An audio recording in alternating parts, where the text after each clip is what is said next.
ጤናና ሰላማችሁን ፈጣሪ አብዝቶ እንዲሰጣችሁ ሁሌም የሚመኘው አወል ስሪንቃ የግብርና ፕሮግራም ነው።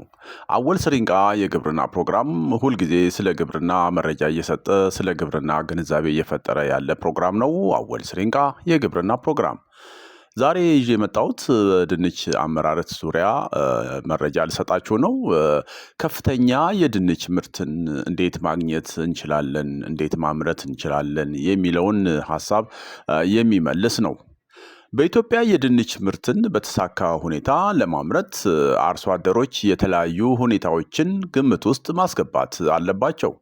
እነሱም እንደው ዋና ዋናዎቹን ለማንሳት ያህል ተስማሚ የአየር ንብረትና የአፈር ሁኔታን ማየት፣ ትክክለኛ የመሬት ዝግጅትና ውጤታማ የሆነ በሽታዎችንና ተባዮችን መከላከል ሂደትን መተግበር ዋነኛዎቹ ናቸው። እናም ትክክለኛ ቴክኒኮችን በመጠቀም የምርቱን ብዛትና ጥራት በከፍተኛ ሁኔታ መጨመር እንችላለን።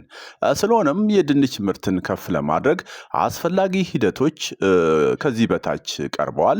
ተከታተሉ። የመጀመሪያው ለድንች ተስማሚ የአየር ንብረትና የአፈር አይነትን መለየት ያስፈልጋል። ከፍታውን ስናይ ድንች በተለይ ከ1800 እስከ 3500 ድረስ ሜትር ከፍታ ባላቸው አካባቢዎች መልማት ይችላል። ድንች የሚፈልገውን የዝናብ ሁኔታ ስናይ በሰብሉ እድገት ሂደት የተስተካከለ ሆኖ ከ500 እስከ 850 ሚሊ ሜትር የሚደርስ የዝናብ መጠን ተስማሚ እንደሆነ መረጃዎች ይናገራሉ። የሙቀት መጠኑን ስናይ ድንች ያው ቀዝቃዛማ የአየር ሁኔታ የሚመርጥ ሰብል ነው፣ ይታወቃል። በጣም ጥሩ የሙቀት መጠን ከ15 እስከ 20 ዲግሪ ሴንቲግሬድ ቢሆን ይመከራል። ያው ነገር ግን ከ29 ዲግሪ ሴንቲግሬድ በላይ ያለው የሙቀት መጠን ድንች ኮረት ምስረታ ሂደት ላይ እንቅፋት ሊሆን ይችላል። ስለዚህ ከ15 እስከ 20 ዲግሪ ሴንቲግሬድ ያለው የሙቀት መጠን ለድንች ይስማማዋል ማለት ነው። የአፈር ሁኔታን ስናይ ውሃ የሚያፋስስ ወይም ውሃ የማያቆር ወይም የማይቋጥር ለም የሆነ አፈር ለድንች ተስማሚ ነው። ከባድ ሸክላማ አፈር የድንች ኮረት እድገትን ሊገድብ ይችላል፣ ያው ጥብቀት ስላለው ማለት ነው። ጥሩ የአፈር ፒኤች ለድንች ከ6 እስከ 7.75 መካከል ባለው ውስጥ የአፈሩ የቆምጣጣነት ወይም ደግሞ የፒኤች ሌቭል ማለት ነው ተስማሚ ይሆናል ማለት ነው። ሌላ የዝርያ መረጣ ነው። ከዛ በኋላ ያው የአካባቢውን መረጥን፣ የአየር ንብረቱን ሁሉ አየን አጠናን። ከዛ ዝርያ መምረጥ ነው፣ ትክክለኛ ዝርያ መምረጥ ነው፣ ለአካባቢው ፐርፎርም የሚያደርግ ማለት ነው። ከፍተኛ ምርት ለማግኘት ትክክለኛውን ዝርያ መምረጥ አስፈላጊ ነው። የተለያዩ የድንች ዝርያዎች በሽታዎችን ከመቋቋም አኳያ ሊሆን ይችላል የምንመርጠው። በሚደርሱበት ጊዜና ማለት ቀድሞ መድረስ አለ፣ የሚዘገይ ዝርያ አለ። እንደዚሁ ደግሞ በሚኖራቸው የምርት አቅም ልዩነት መሰረት አድርገን ዝርያዎችን መርጠን ለአካባቢያችን ተስማሚ የሆነውን ዝርያ ልንመርጥ ይገባል። በምርምር ማዕከላት በተለያዩ ጊዜ ተገምግመው የተለቀቁ በርካታ ዝርያዎች አሉ። ለምሳሌ እንደ በለጠ የሚባል፣ ጉደኔ፣ ድገመኝ፣ እንጃለኒ እና ጓሳ ዋነኛዎቹ የሚጠቀሱ ዝርያዎች ናቸው። በእነዚህ ዝርያዎች ዙሪያ በሌላ ጊዜ የዝርያዎቹን መገለጫ ይዤ እመለሳለሁ። ሌላው የአፈር ዝግጅትና የፒኤች እንትኑን ቅድም ጠቅሼላችኋለሁ። ድንች ያው በደንብ የአየር በሚዘዋወር ልል የሆነ ወይም ጥብቅ ያልሆነ ማለት ነው ልል በሆነ አፈር ውስጥ በጥሩ ደረጃ በጥሩ ሁኔታ ይመረታል። ቅድም ጠቅሼላችኋለሁ። ከባድ የሸክላማ አፈር ወደ ደካማ የሆነ የድንች ኮረት ምስረታ ነው የሚኖረው እና እሱን ጥንቃቄ ልናደርግ ይገባል። ለድንች እጅግ ተስማሚ የሆነው አፈር ለምነት ያለው እና እንደዚሁ ደግሞ ለምለት ያለው አሸዋማ አፈር በጣም ይስማማዋል። ወይም ደግሞ በኦርጋኒክ ቁስ የበለጸገ ለም አፈር የበለጠ ይስማማዋል ማለት ነው። ከላይ ከጠቀስኩላችሁ ጋር አንድ ላይ ሆኖ ማለት ነው። ይሄን ካለን የዘር ምርጫና የቅድመ ቡቃያ ወይም ማጎንቆል ያስፈልጋል።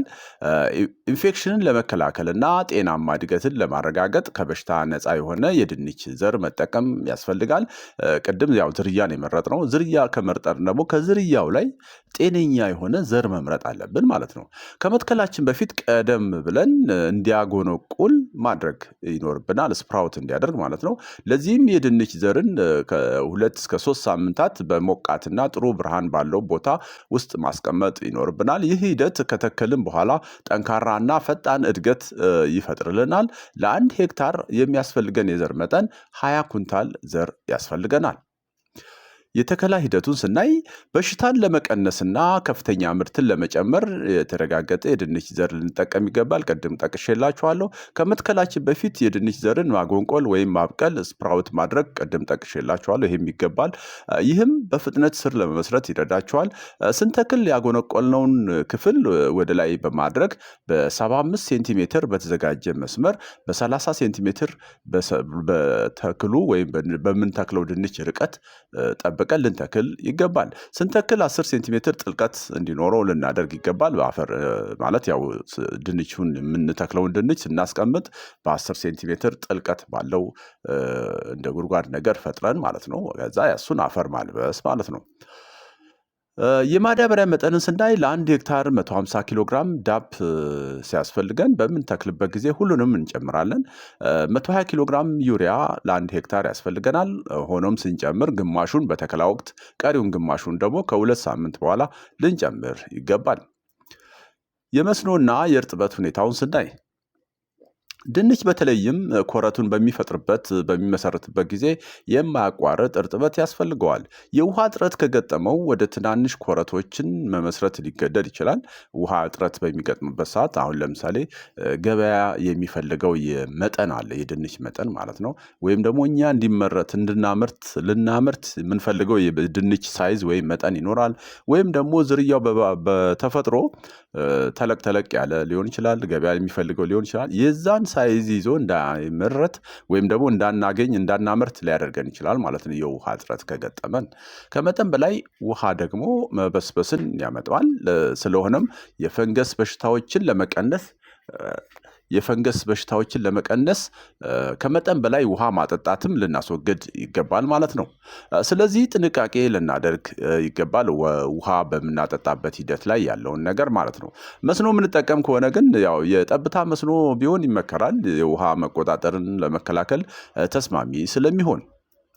የአረምና የተባይ መቆጣጠር አረሞች ለንጥረ ነገርና ለውሃ ከድንች ጋር ስለሚፎካከሩ በአግባቡ ከአረም ነፃ ልናደርግ ይገባል። ችላ ካልነው የድንች ምርትን በከፍተኛ ደረጃ ይቀንሳል። የመጀመሪያ አረም ድንቹ ከበቀለ ከ1 እስከ 2 ሳምንት ባለው ጊዜ ውስጥ ሊታረም ይገባል። ሁለተኛ አረም ደግሞ ከ4 እስከ 5 ሳምንት ባለው ጊዜ ውስጥ ሊታረም ይገባል። ማሳው እርጥበት በያዘ ወቅት ማረም የለብንም፣ መሬቱ እንዳይጠብቅብን እንዳይጠቀጠቅ ለማለት ያህል ነው።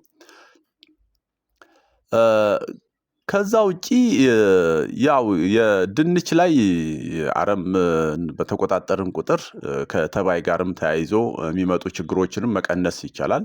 አንዳንድ አረሞች የተባይ ማስተላለፊያም ስለሚሆኑ ማለት ነው እና ተባይ ከተከሰተ ግን ለተከሰተው ተባይ በወቅቱ አሰሳ በማድረግ ትክክለኛውን የፔስቲሳይድ መርጦ በመርጨት ተባዩን መከላከል ይቻላል።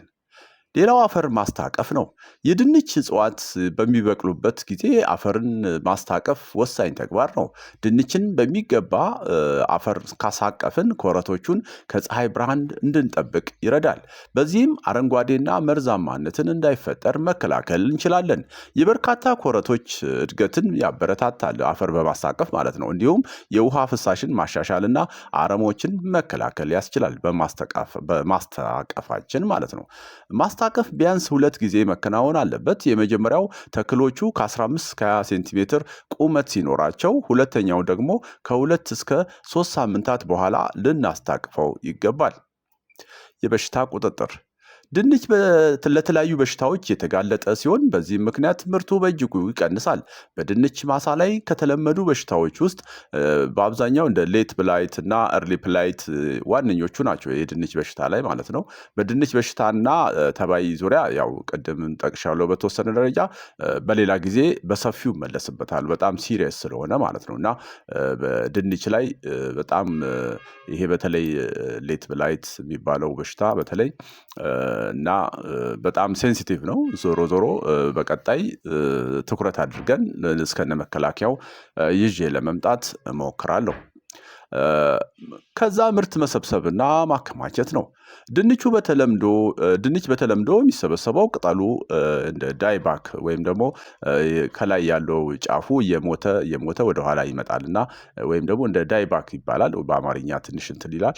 እንደዚህ አይነት ምልክቶች ይኖሩታል። የድንቹ ኮረቶች ጉዳት እንዳይደርስበት በጥንቃቄ መቆፈር እና ማውጣት ይገባል። ከሰበሰብን በኋላ ድንቹን በቀዝቃዛና ደረቅ ቦታ ልናከማች ይገባል። ለመሰብሰብ መከተል የሚገባን ሂደቶችን ስናይ የድንቹን ቆዳ ለማጠናከር ከመሰብሰባችን ከ1 እስከ 2 ሳምንታት በፊት ውሃ ማጠጣት ማቆም ይኖርብናል። ድንቹን በጥንቃቄ ለመቆፈር የአትክልት መቆፈሪያ ፎርክ ብንጠቀም ይመከራል። ጉዳቱን ለመቀነስ ወይም ለማስወገድ።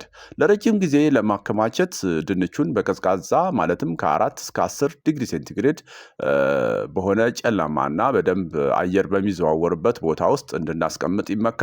በማከማቻ ስፍራ ከሽንኩርት ጋር በአንድ ማከማቻ ማስቀመጥ አይመከርም። ምክንያቱም ሽንኩርት በተፈጥሮ ድንቹ በፍጥነት እንዲበላሽ የሚያደርጉ ጋዞች ስለሚለቅ ያበላሽብናል። እንደ ማጠቃለያ እነዚህን ምርጥ ልምዶች በመከተል ትክክለኛውን ዝርያ በመምረጥ መሬቱን በአግባቡ በማዘጋጀት በአግባቡ ማዳበሪያ በማድረግና ተባዮችና በሽታዎችን በመቆጣጠር የድንችን ምርት በእጅጉ ማሻሻል ይቻላል። በተገቢው እንክብካቤ ከዓመት እስከ ዓመት ጤናማና ከፍተኛ ጥራት ያለው ድንች በብዛት መሰብሰብ ይቻላል። በዚህ ሂደት ከሄድን ለማለት ያህል ነው። እንግዲህ ዛሬ አወል ስሪንቃ የግብርና ፕሮግራም ስለ ድንች የተወሰነ ግንዛቤ ለመፍጠር ተሞክሯል። በቀጣይ የተጠየቁ ጥያቄዎች አሉ፣ በእነሱ እመለሳለሁ። እስከዛው ቸር እንሁን። ቻው።